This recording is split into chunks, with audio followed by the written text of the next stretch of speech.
Hi friends, ನಾನು ನಿಮ್ಮ ಕವಿತಾ ನಾರಾಯಣ ಸ್ವಾಮಿ. ಇವತ್ತಿನ ರೆಸಿಪಿ ಬಂದು ಸೋರೆಕಾಯಿ ಸಾಂಬಾರು ಮಾಡೋದನ್ನು ನೋಡಿಸ್ಕೊಡ್ತಾ ಇದ್ದೀನಿ. ಒಂದು ಸೋರೆಕಾಯಿ ಈ ರೀತಿ ಚಿಕ್ಕ ಚಿಕ್ಕದಾಗಿ ಪೀಸಾಗಿ ಕಟ್ ಮಾಡ್ಕೊಂಡಿದ್ದೀನಿ. ಯಾವುದೇ ಸಾಂಬಾರು ಪುಡಿ ಯೂಸ್ ಮಾಡ್ತಾ ಇಲ್ಲ. 200 ಗ್ರಾಮ್ ಆಗೋಷ್ಟು ಹೆಸರುಬೇಳೆ ತೊಗೊಂಡಿದ್ದೀನಿ.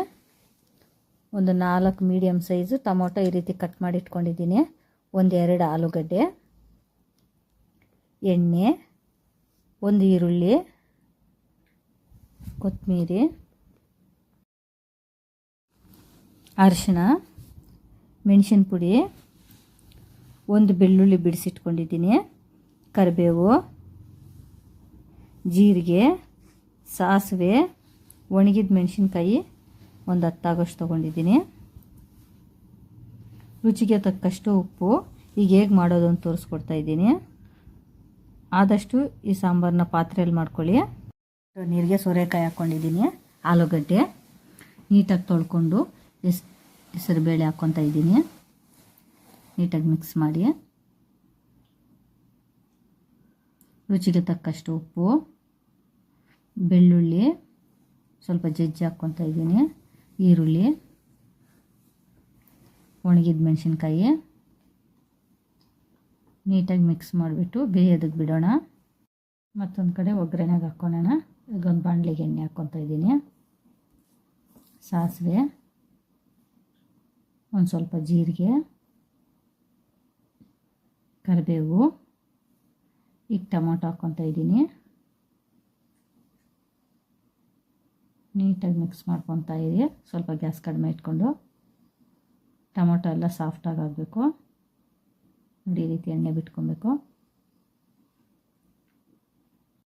ಯಾವುದೇ ಸಾಂಬಾರು ಪುಡಿ ಯೂಸ್ ಮಾಡ್ತಾ ಇರೋ ಸಾಂಬಾರು ಇದು. ಬೇಸಿಗೆಗಾಲದಲ್ಲಿ ಈ ಸಾರು ಮಾಡ್ಕೊಂಡು ತಿನ್ನೋದ್ರಿಂದ ದೇಹಕ್ಕೆ ತಂಪು.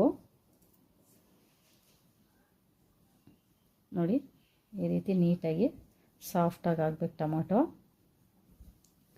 ಈಗ ಸ್ವಲ್ಪ ಅರಿಶಿಣ ಪುಡಿ ಹಾಕ್ಕೊತಾ ಇದ್ದೀನಿ. ಸ್ವಲ್ಪ ಒಂದು ಅರ್ಧ ಸ್ಪೂನ್ ಆಗೋಷ್ಟು ಚಿಲ್ಲಿ ಪೌಡ್ರ್ ಹಾಕ್ತಾಯಿದ್ದೀನಿ. ಕೊತ್ತಂಬರಿ ನೀಟಾಗಿ ಮಿಕ್ಸ್ ಮಾಡ್ಕೊಳ್ಳಿ. ಒಂದು 70% ಬೆಂದಿದೆ. ಈಗ ಅದರೊಳಗಡೆಗೆ ಒಗ್ಗರಣೆಗೆ ಹಾಕಿರೋದನ್ನು ಮಿಕ್ಸ್ ಮಾಡ್ಕೊತಾ ಇದ್ದೀನಿ. ನೋಡಿ, ಈ ರೀತಿ ಬೆಂದಿರಬೇಕು. ತೀರ ಬೇಯಿಸ್ಕೊಬೇಡಿ. ಇದನ್ನು ಮಿಕ್ಸ್ ಮಾಡ್ಕೊಳ್ಳೋಣ.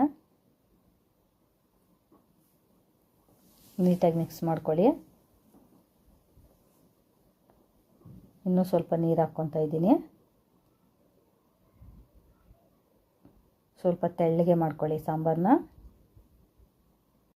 ಒಗ್ಗರಣೆ ಮಿಕ್ಸ್ ಮಾಡಿದ್ಮೇಲೆ ಒಂದು 10-15 ನಿಮಿಷ ಮತ್ತೆ ಕಾಯಕ್ಕೆ ಇಡ್ತಾ ಇದ್ದೀನಿ.